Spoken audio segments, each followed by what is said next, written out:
Welcome to the 11th day of the 21-day data challenge by Lighthouse Labs. Fair warning, this video contains a solution to today's challenge, so please attempt the problem before continuing on. Reference this video if you get stuck or want to see an alternative way to tackle the problem. We've officially crossed the halfway point to the challenge. Be sure to take a moment to pat yourself on the back, take pride in your dedication, and congratulate yourself for making it this far. Be sure to carry these healthy habits well beyond the 21 days of this challenge and set yourself up for success. And with all that said, on to the day 10 challenge. So in today's challenge, we find that Dot has given up on her cow milk dreams. Instead, we're going to take a look at avocados and see if there's an opportunity there. We're given a simple question: can Dot spin a profit as an avocado farmer? And to answer that question, we need to examine the data to find the average cost of avocados in Albany in 2017. The necessary lines are already there, importing pandas and loading in the spreadsheet. So we'll tackle this problem first by selecting only the information we need. With the head command already provided to us, we can take a look at the data frame. We notice that there is a year column here that we can use to filter out 2017 data only. We'll use this command down here to update the data set to only select 2017 values.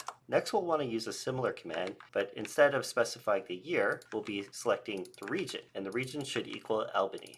We'll go ahead and run this, and that runs without issue too. Let's go ahead and take a look at the data frame as it stands right now by calling the head function. It generally only includes year 2017 values and Albany as the region values. With only the data that we want selected, we can go ahead and run the group by function, and we'll create a list specifying the year first and then the region, and then we'll call the mean method. Taking a look at the results, we see that we have the year 2017 selected, the region Albany, and an average price of $1.64. If we further want to narrow this down to only include the average price, we can take this command up here and specify the column that we're interested in, which is the average price. Take that, put it in quotes, throw it in here, and run that. And we can see that once again, the year 2017 with the region Albany, with the average price shows. Let's go down here and look for $1.64 as the answer. Here it is right here, rounding up obviously. Go ahead and submit this, and there we have it. I hope you got some value out of this day 11 video of the 21-day data challenge by Lighthouse Labs. I'll be back tomorrow with another video covering the day 12 challenge. See you then.